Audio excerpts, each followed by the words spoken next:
The ideas expressed in the Akron Roundtable Signature Series are those of the speakers, not of the Akron Roundtable, its partners, or sponsors.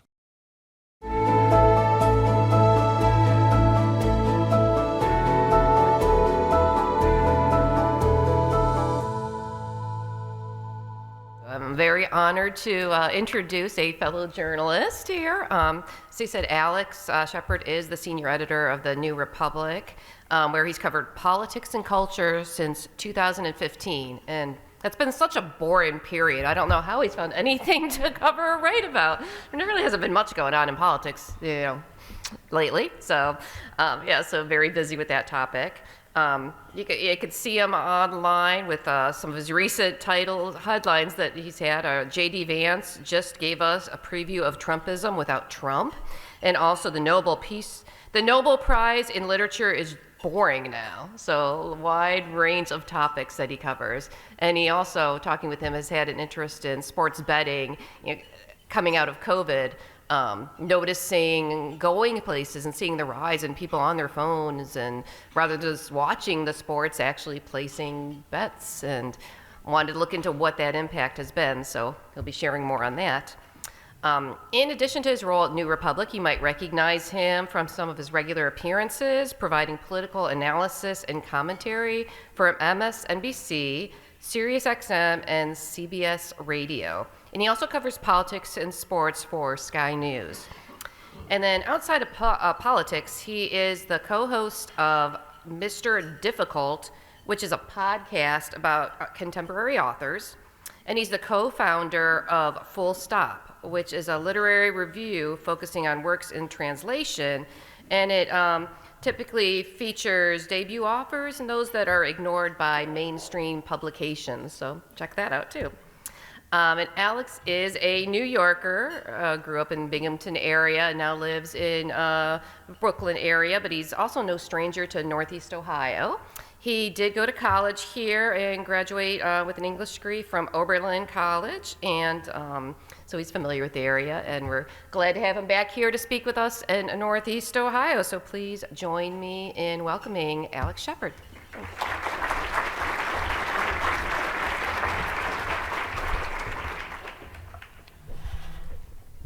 Thank you so much for having me. As was just mentioned, Northeast Ohio is a special place in my heart, though I hope you won't hold the Oberlin College thing against me. In any case, it's a real honor to be speaking to you today in Terry Pluto country. Last spring, just days before the start of the 2024 Major League Baseball season, reports emerged that investigators had uncovered nearly $5 million that had just been transferred from Shohei Ohtani, the pitcher/designated hitter hybrid who had just signed a mammoth deal with the Los Angeles Dodgers, to a bookmaker who was the subject of a federal probe. To say that the story caused an earthquake in the world of sports would be an understatement. Ohtani was, and still very much is, baseball's biggest star, a generational talent who may very well be the best player since Babe Ruth. And yet here he was, embroiled in a scandal that threatened to undo his career and jeopardize the integrity of a sport that had only recently rebounded from the long aftermath of a steroid scandal that had tainted the reputation of many of the best players of the late 90s and early 2000s. Everywhere you turned, ESPN, sports radio, and especially social media, there was fevered speculation about what exactly was happening. Was Ohtani throwing games like the Chicago White Sox team, immortalized today as the Black Sox, that threw the 1919 World Series? Would he follow in Pete Rose's footsteps and be banned from baseball for gambling? When the Los Angeles Dodgers fired Ohtani's translator, Ippy Mizuhara, and alleged that he had stolen more than $15 million from Ohtani, there was more than a little eye-rolling. The story seemed far-fetched. Mizuhara owed everything to Ohtani, who he called his brother, and said he spent more time with him than he did with his own wife. Just weeks earlier, the two had been spotted goofing around together during a preseason trip to Japan. And how could anyone not realize they were missing $15 million? As a story, it was irresistible. Its central character was practically Homeric, stoical, square-jawed, and divinely talented. He was the throwback. In an era of oversaturation, he was so publicity-averse that shortly before the scandal broke, there was rabid speculation over the name of his dog. Not so long ago, his mythic qualities harkened back to an older era before scandal-tainted baseball. Now they suddenly seemed more insidious. The gargantuan sum hovering over everything, $15 million, only made it seem more fantastic. Its stakes were certainly existential. It threatened the future of one beloved, if embattled, institution, professional baseball, and one that was the personification of pure evil, the Los Angeles Dodgers. But its consequences would be limited to a game. If there was a tragedy, it seemed more Greek than human. We were either witnessing the downfall of a flawed hero, or perhaps that hero's betrayal by his mortal aide-de-camp. In any case, it all seemed to be happening on a different plane of reality than the one that the rest of us occupy. But when a criminal complaint was filed against Mizuhara a few weeks after the story broke, it told a different story. Mizuhara wasn't a fall guy. He was an addict. Criminal complaints are a bit like addiction. We're conditioned by film and TV. You expect them to be thrilling. In practice, they're always tedious and repetitive. But the story of Mizuhara's addiction, as told through messages to his bookie included in that complaint, is worth dwelling on, if you'll bear with me. These came from a helpful summary done by Defector's Barry Pacheski. On January 2nd, 2022, Mizuhara asked his bookmaker for a bump, an increase in his line of betting credit because he had maxed out with losses. Reload my account, he asked. I lost it all. On January 15th, Mizuhara sought a credit increase. I lost it all, LOL. Can you ask the bookmaker if you can bump me $50K? This will be my last one for a while if I lose it. On November 14th, Mizuhara wrote, I'm terrible at this sports betting thing, huh? LOL. Any chance you can bump me again? As you know, you don't have to worry about me not paying. On December 9th, Mizuhara wrote, can you bump me last 200? I swear on my mom this will be the last ask before I pay it off once I get back to the States. Sorry for keep on asking. These go on and on like this. On April 10th, the federal government unsealed that complaint that included those messages and announced that Mizuhara had accepted a plea deal. That evening, Ohtani went 1 for 3 in a loss against the Twins. If the plea bargain received considerable media attention, it was only because it provided a sense of finality to a story that had long since been settled. Baseball's greatest player had been taken advantage of by a devious confidant who betrayed his trust and robbed him blind, then squandered his fortune, all without his knowledge. If conspiracy theories continued to proliferate, they hardly mattered. As far as the U.S. government and Major League Baseball were concerned, the case was closed. Shohei Ohtani was innocent. When I first opened the complaint against Mizuhara, I knew and accepted all of this. None of the details in it were shocking. What surprised me was my reaction. For weeks, Mizuhara had been a figure of fun to me and my friends, somebody to joke about. Now I found myself pitying a man who had stolen millions of dollars from one of his closest friends, the man he owed everything to. Not only that, I recognized him. I don't know what it's like to befriend a superstar athlete. I don't know what it's like to lose $15 million. I am lucky enough to not live with an addiction. I grew up in a small Rust Belt city in central New York that isn't so different from Akron, though, one that has been ravaged by alcohol, opioids, and fentanyl. Media coverage of the Mizuhara scandal understandably focused on everything that made it extraordinary, namely Shohei Ohtani and his $15 million. But when you omit those details, and most of Mizuhara's messages to his dealer do, what you're left with is something uncomfortable but utterly unremarkable, a familiar, even mundane portrait of addiction. The lengths that Mizuhara went to support his are undoubtedly remarkable, but the broad outline is familiar. Over the last few years, I've talked to many people, most of them young men, who are struggling with gambling addiction, and a lot of them sound like Ippy. There seem to be more of them every year. I'm sure that some of you are already arguing with me. Mizuhara wasn't using DraftKings or FanDuel, the two most ubiquitous sports gambling apps, neither of which would have allowed him to lose so much money, regardless of where he was getting it from. He not only wasn't gambling legally, but he was placing bets in one of the handful of states that still has restrictions on sports gambling, California. For as long as human beings have been wagering on things, which is to say forever, there have been Ippy Mizuharas. Gambling addiction, like drug and alcohol addiction, hasn't just been with us since the dawn of civilization, it's part of who we are. It's a particularly vicious sickness because it is so human. Few alcoholics think they can solve their problems by drinking, but many gamblers are convinced that the simple solution to all of theirs, all of the ones that are caused by gambling, is more gambling. All they need is a run of good luck. Gambling is now unique in another way. A fentanyl addict cannot get fentanyl delivered to his phone, but a gambling addict can, and they can do so legally via apps like DraftKings or FanDuel. So I'm here really to talk about the legacy of Murphy versus the National Collegiate Athletic Association. the 2018 Supreme Court decision that made those apps possible by allowing states to legalize sports gambling. I started with Ippy's story, however, because I think it would be a mistake to think that the problem is limited to those apps, because it would suggest an equally simplistic solution: just get rid of the apps. It would, moreover, imply that we could simply return to the world as it was before Murphy. But the story of legalized gambling in America is already bigger than FanDuel. It's now the story of a culture where gambling is ubiquitous and intertwined with sports at every level. Bookmakers have partnered with every major sports league in the country. Their advertisements are inescapable in sports media. To watch a game, whether you're on the couch or in the stands, is to be reminded constantly that you could be gambling, maybe that you should be gambling. It's also to fear that the game you're watching has been compromised by nefarious forces in some ways, and that its outcome is serving the needs of someone sitting off field. Just on my way here, I was talking to my Uber driver, and he just said, yeah, it's all rigged now. And I think that that's the kind of thing that you hear all the time now. Ippy's story, thankfully, is not that.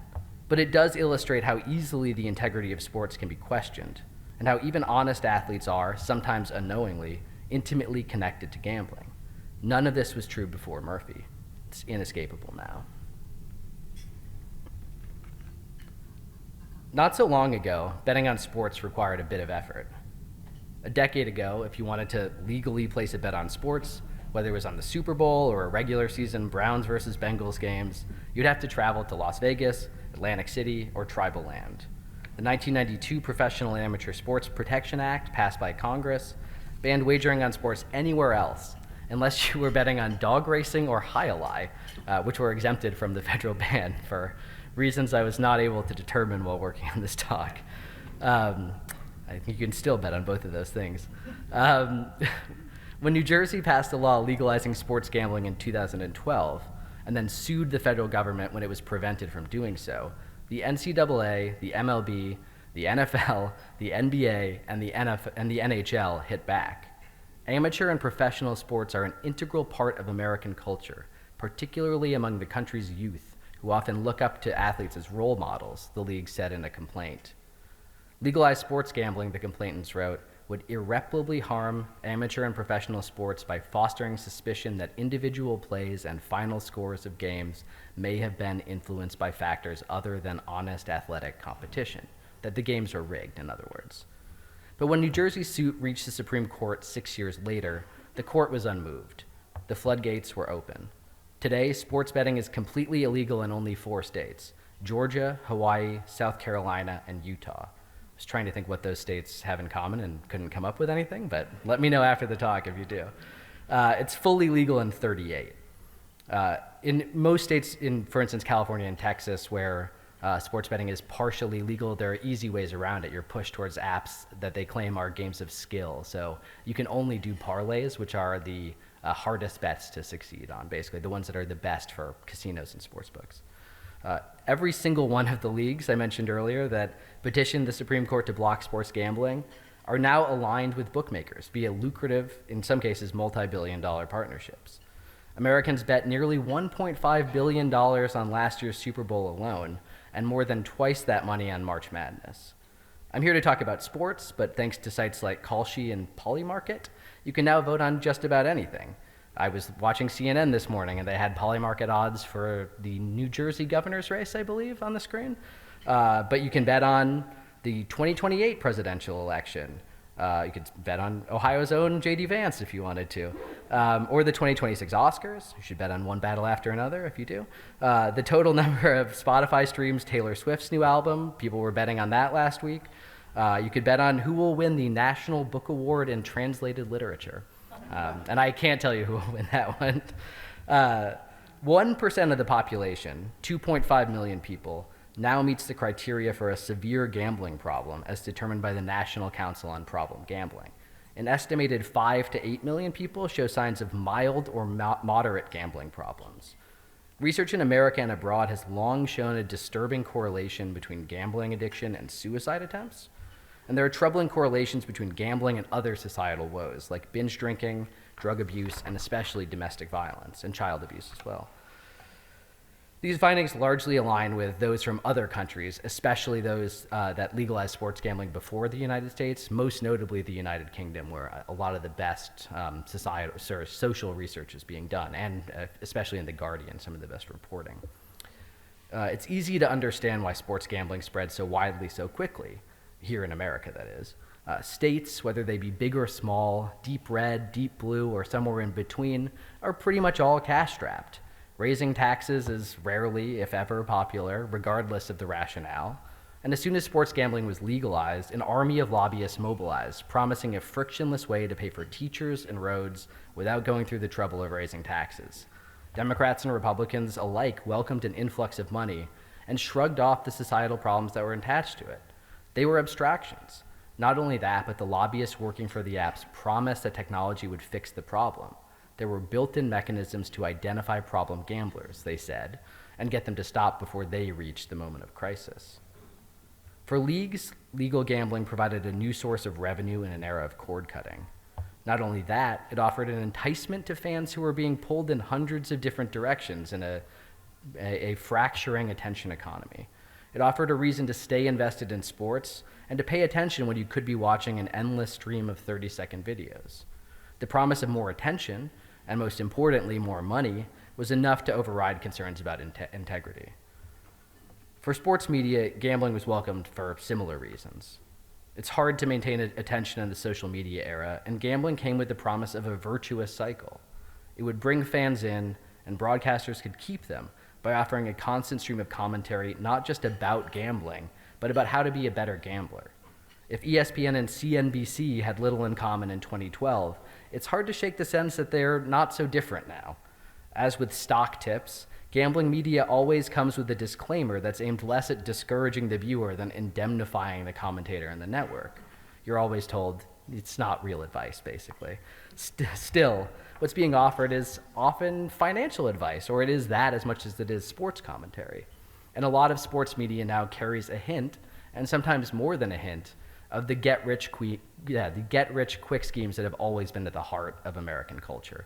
Pay close attention, and we'll help you make a fortune easily. Today, it's shocking to encounter any media outlet that doesn't push gambling in some way. I, like a lot of younger men, listen to a lot of sports podcasts, and anecdotally, as I was working on this, I looked at the 12 I listen to most frequently, and only one. So these cover basketball, football, baseball, and soccer. Sorry to any hockey fans out there, I'm not among you.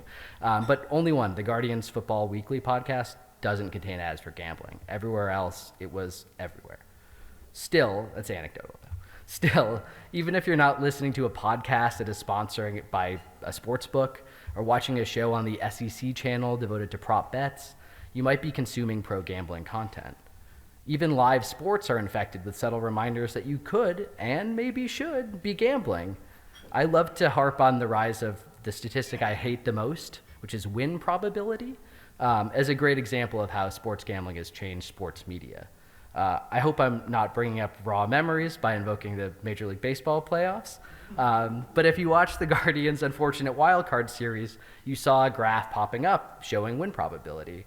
A team, it's a stat that theoretically tells us nothing that already isn't obvious. A team that's up, say, 6-0 in the top of the 7th has a pretty good chance of winning. A tie game in the same period favors the better team, though that might be tempered slightly by details like who the home team is or the strength of the bullpen of the weaker team, all things that any literate sports fan knows. Any casual sports fan can tell you who is most likely to win a game at any point, basically, because that information is contained in the score itself. Still, win probability has started popping up because it's a nudge for committed gamblers, even if it's worse than useless for most casual fans. It's carefully calibrated to activate a degenerate impulse, the sense that a game that seems like it's going one way could take an improbable turn out of nowhere. It's not there to inform viewers, but to get people to gamble. It's the only reason it's there. Less than a decade into the era of widespread legal sports gambling, there are already myriad signs that leagues shouldn't have hand-waved concerns about its effect on the integrity of their sports. John Tate Porter, a bench warmer for the Toronto Raptors, was banned for life after he was found to have limited his participation in games and intentionally missed a shot on behalf of prop bettors. Tucapita Marcano, a Venezuelan utility infielder, was banned for life after he was found to have bet more than $150,000 on sports while recovering from injury. And most recently here in Cleveland, you have the case of Emmanuel Clase, who is expected to be banned for life based on sports gambling, although the full details of that are not public yet. In the case of Luis Ortiz, who's also part of that probe as well, it seems like the case is similar to Porter, that essentially he was throwing pitches to intentionally help prop bettors. Outside of the United States, the world of soccer has been rocked by even more high-profile gambling scandals, including one in which several young Italian stars were ensnared by organized crime after racking up gambling debts. Even if American sports hasn't been hit by a comparable scandal, let alone one on par of a thrown World Series a la the 1919 Black Sox, it's already clear that questions of gambling routinely affect the way that sports are perceived. You just hear the term rigged being thrown around constantly.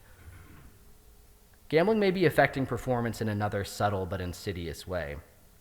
Fans routinely abuse athletes after their bets don't hit, leading some to claim a deleterious impact on their mental health and, relatedly, their performance. Coaches, athletes, and officials, referees, are now subjects of unrelenting abuse, much of it related or directly related to gambling. After the 2023 March Madness tournaments, the NCAA released findings that showed 1 in 3 athletes reported being abused on social media during the tournament. These are teenagers for the most part. They're doxxed, they're threatened, often over the relatively innocuous and immaterial statistics that dictate prop betting.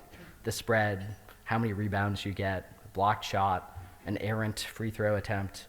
Decisions that should be applauded. For instance, a running back for a team that's leading by 3 points with less than a minute to go, stopping short of the goal line to ensure that his team can milk some clock and guarantee a victory, now often leads to torrents of vicious, hateful, and often racist vitriol.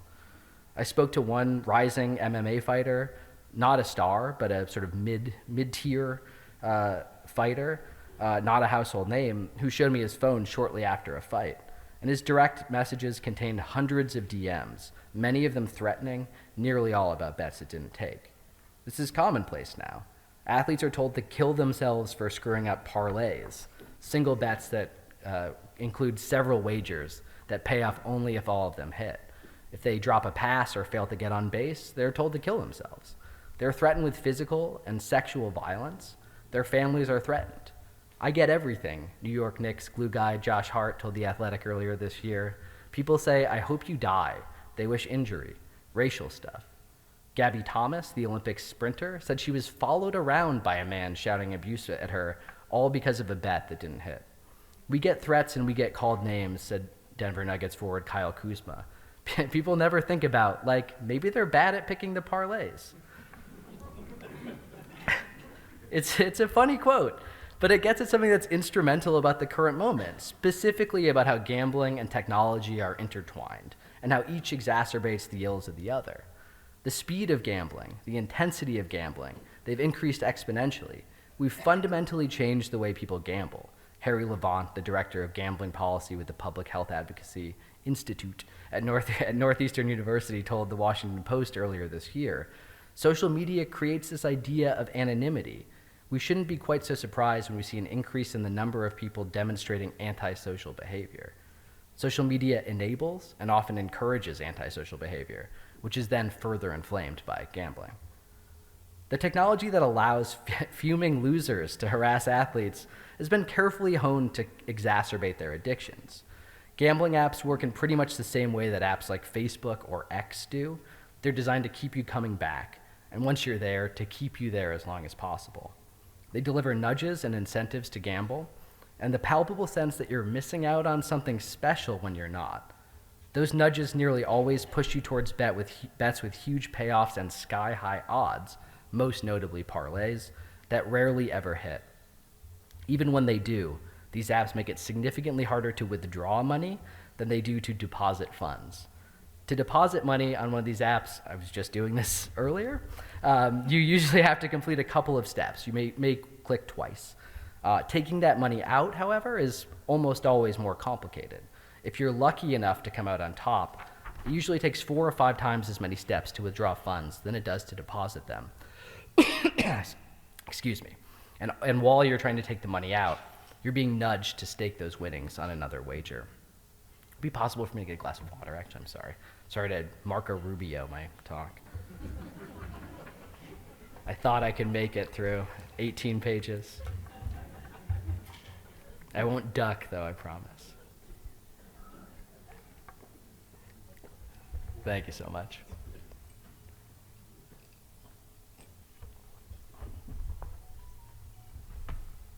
Now, I guess I did duck. It's the one thing you're not supposed to do. It's easy to place a bet for many. It's easy to place a bet, but for many, it's very hard to stop. The Connecticut Council on Problem Gambling saw a 91% spike in calls in 2022, the first year the state had legalized gambling. New Jersey's Council on Compulsive Gambling found similarly disturbing results. Calls to its hotlines have tripled since gambling was legalized by the Supreme Court. Young men, those 18 to 30 in this case, are particularly susceptible to gambling and show signs of addiction at significantly higher rates than those in other age cohorts, which also means that it's a disorder that is destroying lives before they really get a chance to start. The problems aren't limited to problem gambling. Research from across the globe shows a clear and alarming correlation between gambling and other serious issues. Women who gamble regularly were 4 times more likely to abuse alcohol than those who don't. Men are 3 times more likely. Rates of drug abuse are roughly similar. And research has shown that problem gambling has a significant correlation with spousal and child abuse, and that incidents of domestic violence are 10% higher in states with legal gambling in the wake of upset losses than they are in states without it. Suicide rates are often under-discussed in the larger conversation about legalized gambling, but they're serious and troubling. As many as half of all Americans who have sought treatment for gambling addiction say that they've contemplated killing themselves. And some studies have found that as many as 1 in 5 pathological gamblers will attempt suicide, a rate that far outpaces other addictive disorders, and is second only to the suicide rate of people with serious affective mood disorders like schizophrenia. One explanation for that figure is that unlike drug or alcohol addiction, gambling addiction has no clear physical symptoms. Extreme financial distress and anxiety is a burden that can be hidden in ways that other dependencies can't, and many carry it until it's too late. It's also a problem that I think speaks to our contemporary moment in a number of other ways. As a millennial, I've been on the receiving end of a lot of generational opining, so I'm going to try to resist the temptation to generalize about people younger than myself. I do think, however, that sports gambling gets at the heart of a lot of the ills of the current moment, nearly all of which have been brought about or exacerbated by technology. Status and wealth have always been central, but this is an era where both are flaunted in a way that does feel novel. It's also one where wealth confers status in many ways. Influencer culture revolves around ostentatious displays built around massive wealth, and that wealth is often accumulated not by hard work or ingenuity, but by being online. There's the pervasive sense that the internet is now something akin to California in 1848. There's gold in those hills, you just have to be there to find it. Hustle culture and the internet, meanwhile, have transformed just about everything we encounter or consume into an opportunity to make money. Sports are no different. If you're watching sports and not gambling, you're losing money. That's the message that you get from pro-gambling influencers and from sports media. All of that feeds a huge driver of gambling addiction, which preys on dopamine levels in a way that is astonishingly human. We are all residents of a planet where life is chaotic and uncontrollable. Gambling is addictive because it gives us the rush of feeling like we're masters of reality, that we're benefiting from that randomness and chaos instead of being at the mercy of it. In an era of wage stagnation and the hollowing out of stable middle-class jobs, it's also easy to see the pull of something that offers a path to economic self-sufficiency. I don't think it's accidental that most experts agree that problem gambling increased dramatically during the pandemic, a time of heightened anxiety, economic stagnation, and decreased social cohesion. Leagues fell in love with sports gambling because it ensnares casual fans, and theoretically at least, it can make any game matter to a viewer. But in an era of decreased social cohesion and increased cultural fragmentation, sports are one of the few things that can bring us together. Gambling threatens that too. Sports are an important, under-discussed part of social cohesion, particularly in an era of cultural homogenization and increased political partisanship. Economic changes have, for good and ill, blurred regional distinctions in a number of different ways, but it does still matter if you root for the Jets or the Giants. I'm a Bills fan, for what it's worth.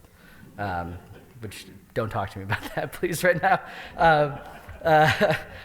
Or it matters if you root for the Bengals or the Browns, and certainly the Ravens or the Browns. But by adding stakes to individual parts of games, the number of rebounds that Evan Mobley grabs or how many field goals he attempts, fans' attention is divided in a way that I think has subtle consequences. Fans are encouraged to gamble on players and teams that are rivals of the team that they support in a way that I think diminishes their connection to their team. I go to a handful of Knicks games every year, and over the last few years, I've seen an increase of young men decked out in orange and blue who are cheering when an opposing team hits a field goal. And it's because one of their parlays just hit, and it drives me crazy, if you can't tell. If it's not already clear, I find this personally annoying, but as someone who frets about community bonds and social cohesion, I think it does matter. So where do we go from here?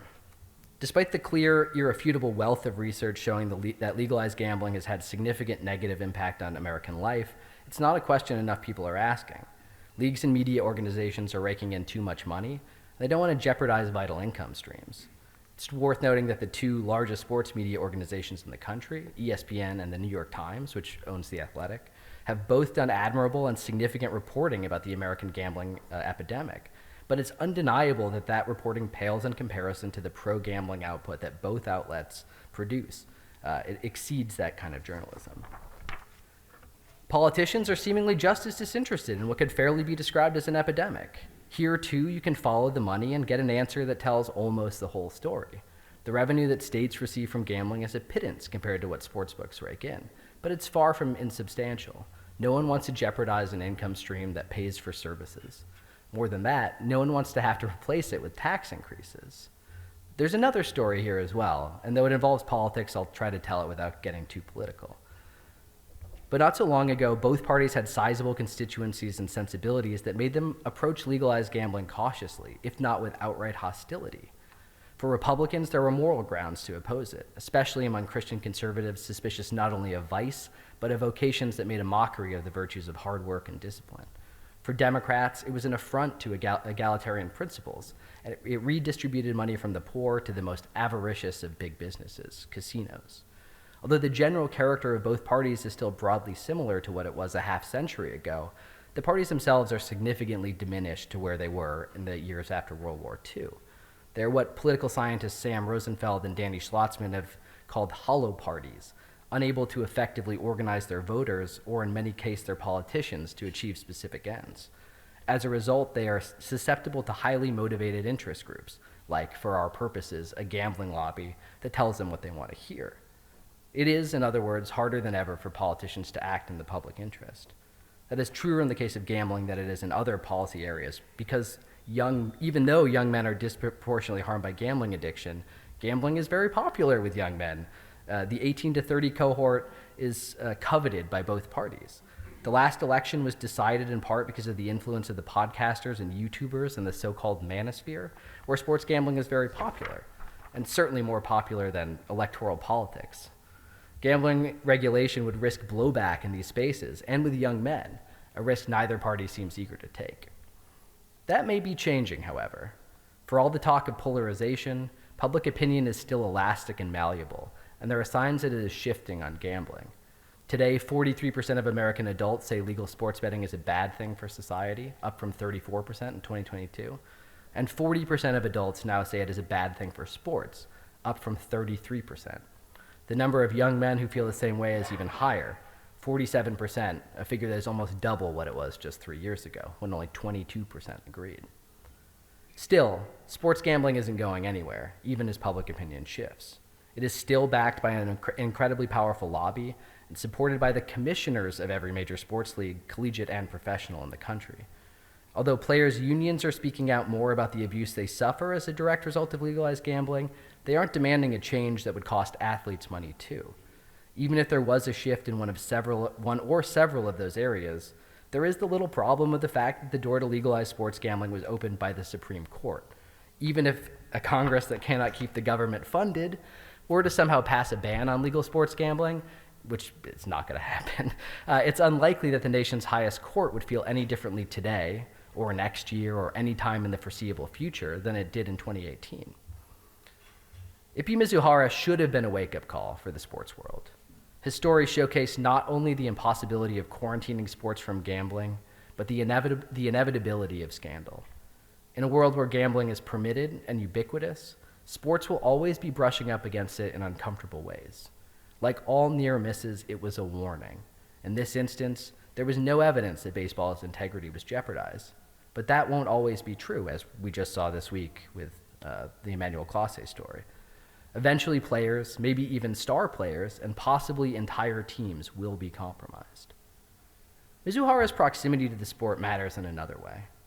If he represents the failure to keep gambling's criminal element at bay, he is also a manifestation of the impossibility of shielding sports from the human devastation that inevitably accompanies it as well.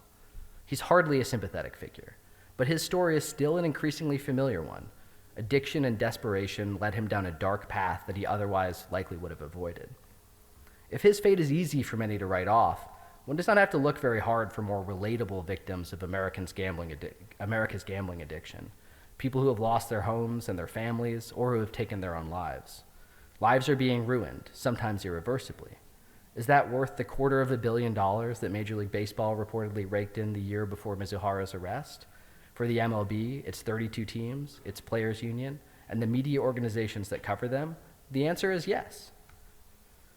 The discussion of legal gambling has understandably focused on that trade-off, of the human misery that inevitably accompanies the hundreds of millions that flow to teams, leagues, and governments after sports gambling is legalized. That's a galling, pressing problem, but it's also one that is easy for many of us to write off. Most of us are not professional athletes or team owners, I think at least. While gambling addiction is a growing problem, it's still one that many of us will never experience or maybe even witness. But it is a problem. But there are a lot of problems going around these days, and this one is easy to dismiss as someone else's. I think it is our problem, though. Governments and leagues all over the world now accept a certain level of devastation in exchange for millions or even billions of dollars, and the human wreckage looks pretty similar whether you're in New York or London. I know it's a risky thing to say during college football season in Ohio, but if you've attended a soccer game or a cricket match abroad, you know that Americans don't have a monopoly on sports fandom, and they don't have a monopoly on gambling addiction either. Still, I think that America does have a unique relationship to sports, and that gambling threatens that relationship. For over a century, we've used football and baseball and basketball, and sometimes even hockey, to tell stories about who we are and what we stand for. Many of those stories are Rockwellian. We love sports stories that value fairness and hard work, and perhaps above all, ones where underdogs triumph in the face of adversity, stories that harken back to the American Revolution and the promise of a country where success is never preordained or inherited, but is instead derived from merit.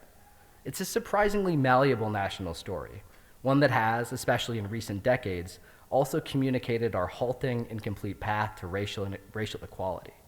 America is the nation of high school football and Jackie Robinson.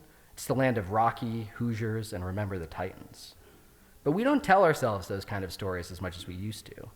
In Moneyball, the best sports movie of the last 15 years, our heroes, the cheapskate Oakland A's, falter in the face of the deep-pocketed, pinstripe New York Yankees. This isn't Rocky, and there is no winning and losing. Just a story about how merit and hard work only take you so far when your opponent is filthy rich. To tell us a story about sports now, to tell a story about America now, it has to be about money. Greed, ambition, individualism, these are qualities that are inseparable from our meritocratic ideas, and they're part of America's national story too. But it increasingly seems like that's the only story we have now. Gambling makes a mockery of ideals like sportsmanship, fair play, and community. It represents two of the most insidious aspects of contemporary life, the increasing atomization and financialization of society. Sports gambling disconnects us from our communities and replaces social bonds with get-rich-quick schemes. Sporting events are no longer occasions to connect with friends and family. They're opportunities to make money, a collective experience that has been replaced by an individualistic, selfish one. The end result is almost always the same. The house wins. Thank you very much.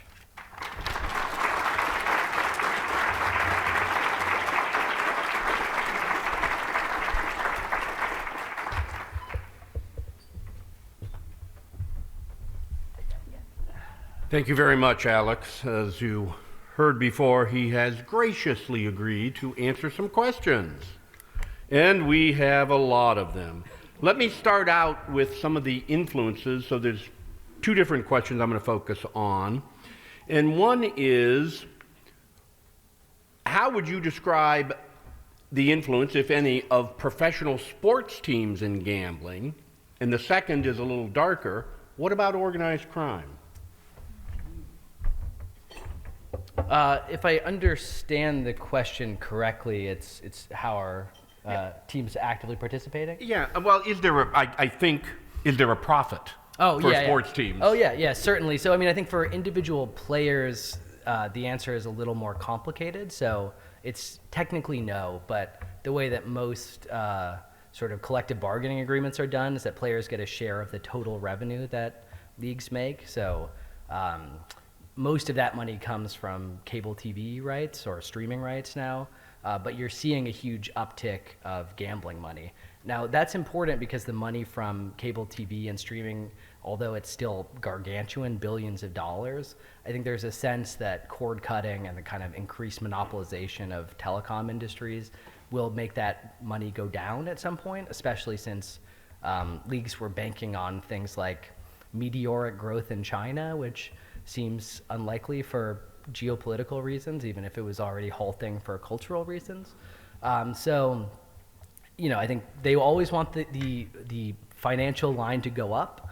And so gambling is, I think, come in at a time when there's heightened anxiety, certainly when you talk to the people that work for players' unions, that, you know, this is money that I think these leagues want. And again, you know, especially for players who are journeymen, you know, or making the league minimum. I know it feels ridiculous to talk about somebody making, I don't know, $1.2 million as being in a financially precarious situation, but those numbers matter. So I think that they are encouraging things that way, but they want that number to keep going up too. So you're seeing more partnerships with leagues and teams that way too. So, you know, for instance, trying to think. I think, you know, for instance, now I can, as a New York Mets fan, if I go to see another story I'd not want to talk about, if I go to Citi Field where they play now, you can gamble inside the stadium. Like they have a casino that they're building that's connected to it. And one of the reasons for that is just that everyone wants the kind of bottom line here to go up. I have not done a ton of reporting on the organized crime element, but you are seeing it in a lot of places. So I tend to go to Europe a lot, partly because I'm a soccer fan and it's nice to get to report from there. But it's useful because they legalize sports gambling before us. So what you see a lot of the time is that people that get kicked off the apps, or in some cases athletes themselves who are prohibited from gambling, get connected to sort of, you know, black market bookies who almost always have ties to organized crime. So I brought up the case of this group of Italian players, the most notable of whom is Sandro Tonali, in part because I think it gets at some of that you know, there is still a pretty rich and lucrative sports gambling black market that is controlled by organized crime, and that once they kind of get their hooks in athletes, they tend to use them. In this case, there was sort of one player who was a gambling addict and got caught into this, and the mafia elements came to him and said, we want you to recruit other members of your team, which I believe is Juventus at the time. And so all of a sudden they did that so they could, you know, get players that they could then pressure to throw games, essentially. That, to the best of my knowledge, didn't happen, but it was a horrendous scandal, and it's something that, again, there's very much still a sort of black market for sports gambling in the U.S., and I think it's something that does threaten sports, particularly as it becomes more popular. Thank you. We have another question, and you talked a little bit about how different segments of society might approach gambling addiction. And Akron, of course, is the home of Alcoholics Anonymous. What do you see in cities around the nation regarding the funding of somewhat similar services regarding gambling addiction? And what can we do to give this issue the attention it deserves? It's a great question, and I know it seemed like I went on forever, but I was editing as I was talking with a sense to time, but I cut a section on this. So I think one of the big problems here is that there's almost no federal funding that goes to treat gambling addiction. Like zero, or actually $0. There are billions of dollars for drug addiction and alcoholism. And so I think I found some research from the National Council on Problem Gambling that said again, this is a slightly biased organization, but it claimed that gambling was 7 times more prevalent than other substance abuse disorders, but it received 300% less funding. So there's just no treatment. Some of that is just the novelty of it, and I think that people are still learning how to treat gambling addiction, which again used to be fairly geographically limited. So I think one thing that you can say is that just funding more treatment programs would make a difference. You're seeing, I think, a more of an effort lately from leagues as well to kind of identify problem behaviors. So if you've been watching college football this season, the NCAA has been running an ad essentially saying, please don't tell our athletes to kill themselves if you lose your bet. And I find it really depressing and darkly funny, but I think that drawing attention to the kind of antisocial behaviors that associate with gambling is one step. But I think the big thing right now is that it's just a problem that needs state and local funding. And there are many states use the money that they get from gambling to fund treatment programs, but there are other states, I can't remember if I mentioned this in here, there are a few states where gambling addiction programs are funded by like donation, essentially. Like they just sort of ask people to donate money. There's no taxpayer money that goes there. So I think that that's just one huge area to change here. The other is just that there needs to be more research about it. I think some of this is, again, partly due to the novelty of the technology and the legality of the addiction. But there just isn't a ton of work that's being done about how to sort of prevent gambling addiction in these ways. And that strikes me as the best way. I mean, I should say I work at the liberal New Republic, so I tend to gravitate towards I'll use public money to fix things, and that's a bias that I think doesn't always work. But in this instance, I think the figure of being 300% less funding for alcohol or for gambling than alcohol and drugs suggests that if you raise that number, you might be able to at least get a head start, and then I think from there, hopefully you'd have a better idea first at local and collective ways to run treatment programs. Thank you. We have several high school students in the room. What advice would you give to high schoolers and other young adults in the room to either avoid this or limit it or somehow get treatment for it? Yeah, I mean, I think that I wouldn't presume to give anyone advice, but I think one of the things that really comes across when you report on this is that people don't like to talk about gambling addiction, in part because I think it combines two things that are societally frowned upon, right? It's usually financial precarity or loss and addiction. And that's, I think, one of the biggest challenges here. It certainly drives a lot of the kind of worst behaviors that you see is that people hide it. So I think that, one of the issues with sports gambling is to just be aware of the sort of risk symptoms and warning signs and be open about talking about them, particularly with friends, that you certainly encounter people that are losing more than they say they are or trying to conceal winnings, and it can be hard, but I think that there is I think that it's generally frowned upon to be open about talking about those kinds of things, and that sort of shifting that makes a big difference here. I think a lot of people, I should say too, that I'm someone who bets on sports despite everything I just said. And I think that, it can be something that you can do. And, just from that perspective, if it is something you do, what I do is I just, it's NFL season and I'll just have a set amount of money that I bet and I don't go over that. And that tends to work, even if I also very rarely make money. Thank you. We have a question that now focuses on geopolitics. To your knowledge, are there any other nations that might be adversarial to the United States that are heavily invested in sports gambling here to gain some advantage? That's a really interesting question. I have not looked at actually the kind of financial structure of betting apps, and I'm not sure. I think that so I can't answer that question in any literal way. I mean, I think that, or at least with anything that's based on statistics or research. I would say that, I mean, this is something that we've done to ourselves. I think like a lot of, maybe I'm getting too much into my other job as a political commentator and someone who's generally skeptical of a lot of electoral interference issues. But I think that at the end of the day, I'm sure that there are people in, for instance, Beijing looking at this and smiling, but that this is an American problem. It's not one that, we are brought because, Russian bots were tweeting at us no one made me, bet on the Buffalo Bills last week. I did that myself.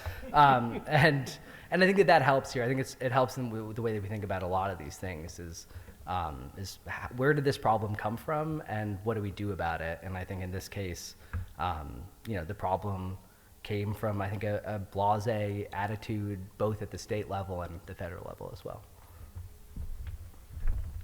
So we have met the enemy, and it is us. You mentioned the Cleveland Guardians and Emmanuel Clase. So we have at least two related questions on that. One, what was your reaction when you first learned of this betting scandal?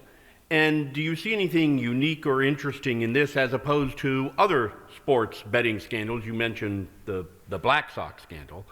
And at least one audience member would like more of a background. What is this about involving Emmanuel Clase? Yeah, so the details about the Clase case are actually fairly under wraps right now. It's a subject of a federal investigation, and unlike many federal investigations, they're keeping things fairly tight-lipped. But the involvement of Luis Ortiz, the other pitcher, suggests that we can probably make a couple of hypothetical judgments. So it seems like with Ortiz, what investigators are looking at are a handful of pitches that were thrown that were out of the ordinary and that were associated with high levels of prop betting. So you saw this with Jonte Porter, for instance, that when he got caught, it was mostly because, I might be getting this wrong, but he had kind of taken himself out of a game early, and people had bet a huge amount of money on him playing less than 4.5 minutes. And you're like, who's betting on Jonte Porter to minutes anyways? Like, that's a sign that you have a gambling problem to begin with. And so what they were seeing here were unusual spikes in betting volume that were associated with people betting essentially on balls and strikes, which is a big thing in baseball. So with Clase, though, what investigators or what reports about this investigation are saying is that it's an open and shut case. So that may mean a couple of things. It may mean that he was talking directly to bettors via WhatsApp or other text messages. It could mean that he had deliberately affected the outcome of a game. I'm not sure. I doubt the latter just because we haven't seen a ton of that, but I think most of what we're seeing here is not sort of 1919 Black Sox stuff. If anyone hasn't seen the movie Eight Men Out, John Sayles movie, it's one of my favorites. But in that instance, you had a group of players who were convinced by the mafia to throw the 1919 World Series, one of the greatest teams of all time, and they just sort of ate it intentionally. And for a fairly small amount of money. This was also a time when baseball players were making a lot less money. And what you're seeing now is not sort of people deliberately shifting games so much as changing minute aspects of performance. So in Porter's case, it's missed corner three. Jonte Porter playing 5 minutes is not going to affect the outcome of any game. And you can sort of see how players convince themselves that this is okay, saying, oh, well, I'm not throwing the game, right? I'm only, throwing a ball when I may have thrown a ball anyways. But that's how they're getting ensnared. And in many cases, it's people, it's many cases it's people like Porter or Ortiz who are kind of fringe players and folks who may not, be able to count on the $20 million that Emmanuel Clase was making. So they're, I think, easy for bettors to ensnare. In some cases, it's because they themselves have gambling addiction problems or owe money to bookies. The Clase case, though, I think is notable because of his prominence. I mean, he's, I think, probably the biggest athlete who's facing a significant ban that we've seen in this country. And that suggests, again, that this problem is spreading. And I would say, too, that, one of the things that really jumps out to me when I cover the sort of the scandals involving athletes is you forget that Emmanuel Clase is, he's 27, 28 years old. Like, they're the prime age for gambling addiction athletes. Like, they're young men. And, it's easy. I can't, I doubt I could throw a ball 65 miles an hour. But, in many other respects, professional athletes are just like us. And in this case, they're just as subject to things like gambling addiction as anyone else. Thank you very much, Alex. We are out of time, so I'm sorry I couldn't get to all the questions, but I'm sure Alex will still be here afterwards, and you can ask him that if he were a betting man, when would the federal shutdown come to an end? And he'll have an answer for you.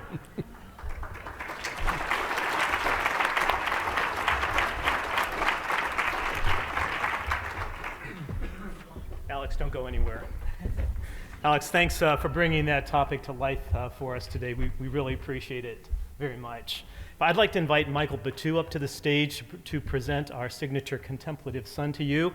This is a piece of artwork designed exclusively for Akron Roundtable by Akron artist Don Drum.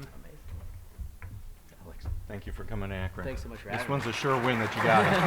Thank you so much. Thanks. This has been a production of Akron Roundtable, PBS Western Reserve, the University of Akron, and Idea Stream Public Media.